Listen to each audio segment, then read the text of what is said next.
Você sabia que roncar pode estar diminuindo seus níveis de testosterona?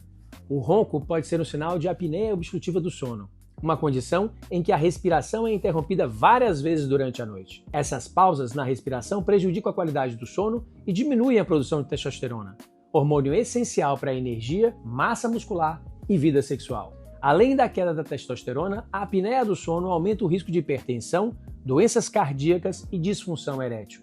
Roncar não é só barulho, pode ser um sinal de apneia e estar derrubando sua testosterona. Se você ou alguém que você conhece ronca muito, compartilhe esse vídeo e ajude a levar essa informação adiante.